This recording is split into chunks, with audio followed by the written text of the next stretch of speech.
कहानी मेघ एक शराब एपिसोड 12। अरे दुल्हन कहाँ चली गई? मंडप में बैठे एक मेहमान ने कहा। अरे ऐसे कहाँ जा सकती है दुल्हन? दूसरे मेहमान ने कहा।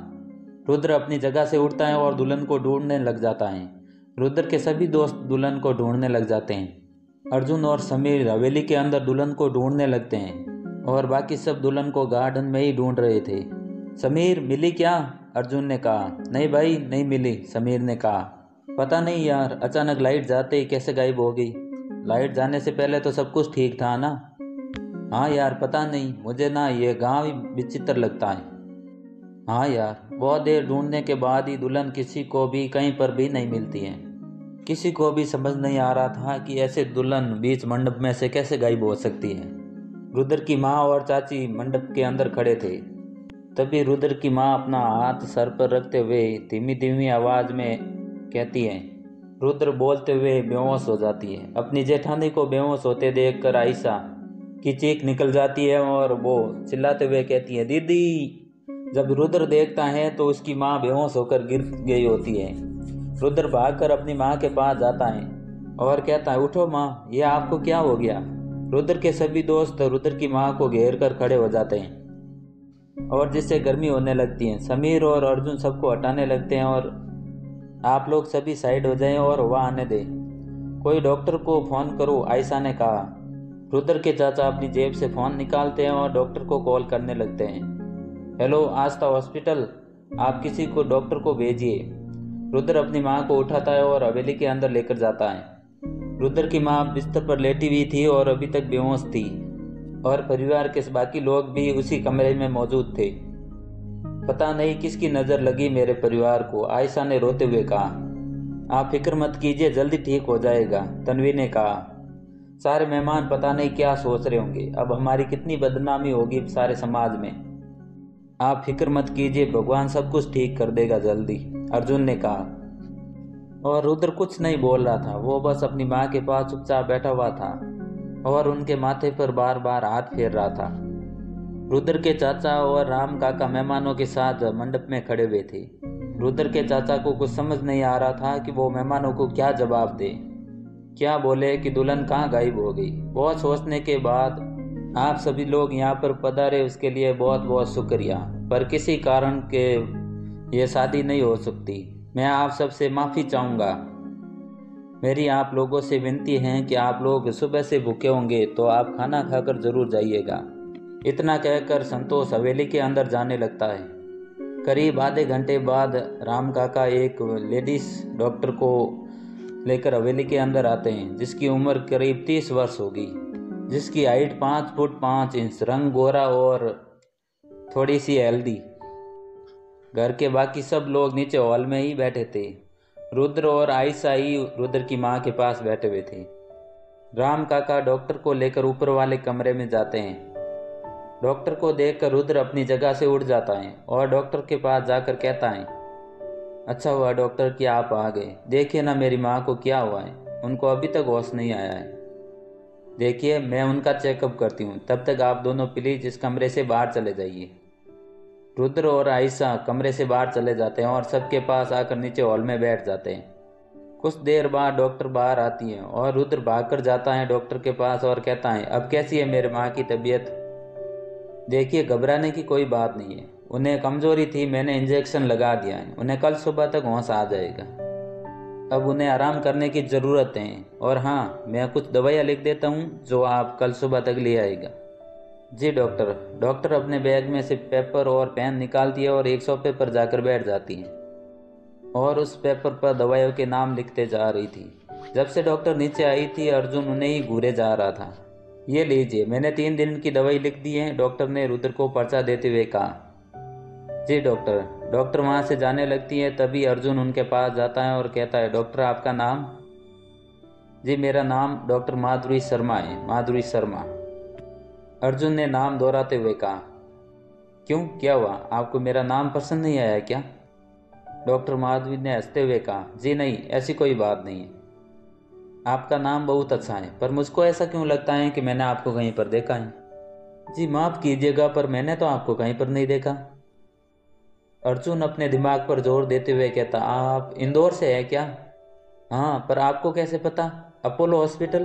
हाँ, पर आपको कैसे पता? मैंने आपको वहीं देखा शायद। फिर आप यहाँ बलमा टोला कैसे? बलमा टोला में हमारा मेडिकल कैंप लगा हुआ है। पास ही के गांव दास गांव में, और हम हर गांव में कैंप लगा रहे हैं।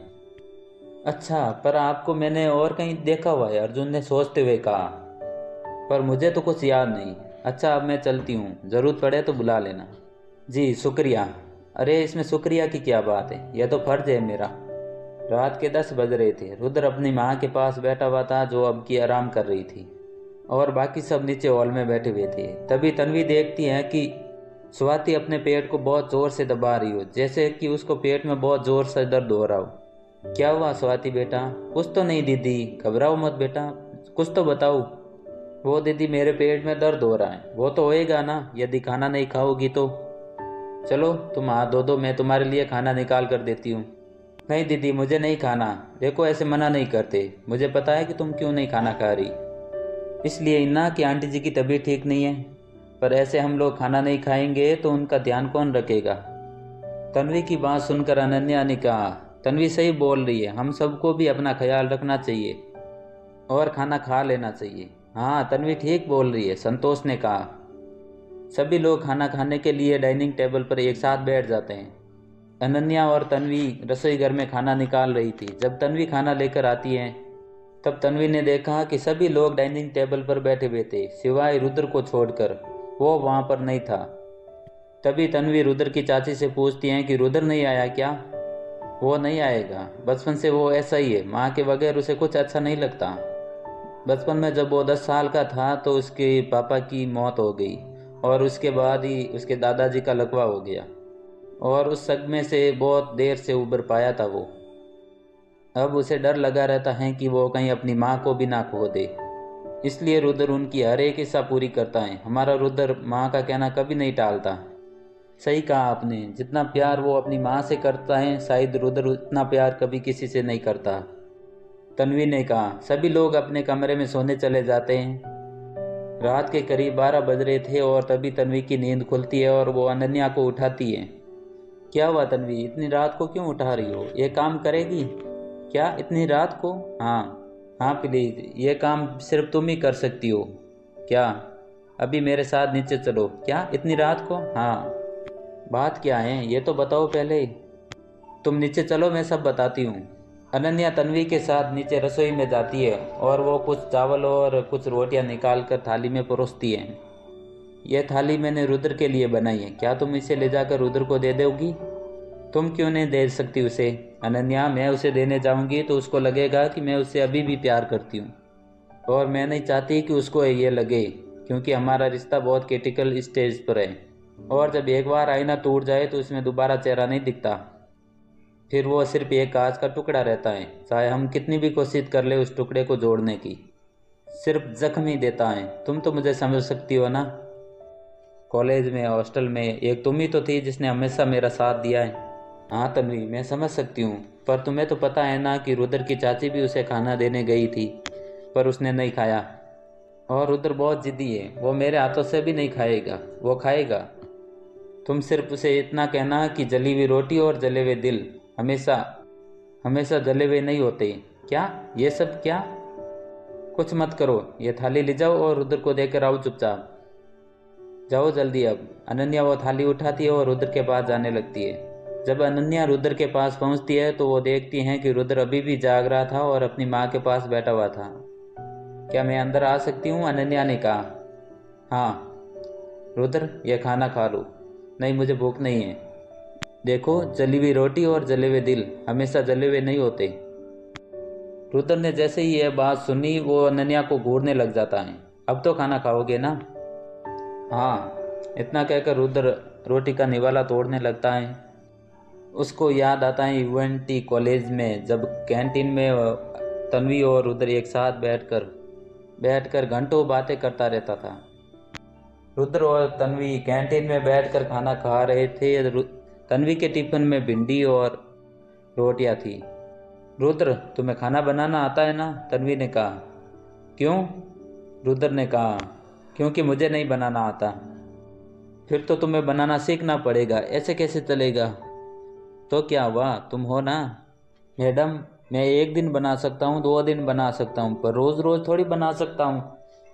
बात तो तुम्हारी भी ठीक है, तो फिर अभी से प्रैक्टिस कर लो। जली हुई रोटियाँ और सब्जियाँ खाने की। तन्वी ने एक रोटी का निवाला तोड़ते हुए रुद्र की मुंह की तरफ करते हुए कहा। तब रुद्र ने कहा, तुम्हारे हाथ का तो मैं जला हुआ भी खा सकता हूँ। रुद्र ने तन्वी के हाथ का निवाला खाते हुए कहा, वैसे ये बातें बोलने की हैं, शादी के बाद सब बदल जाता है। यदि तुझे एक दिन भी जली हुई रोटी खिला दी ना तो तुम मुझे सुनाने लगोगे।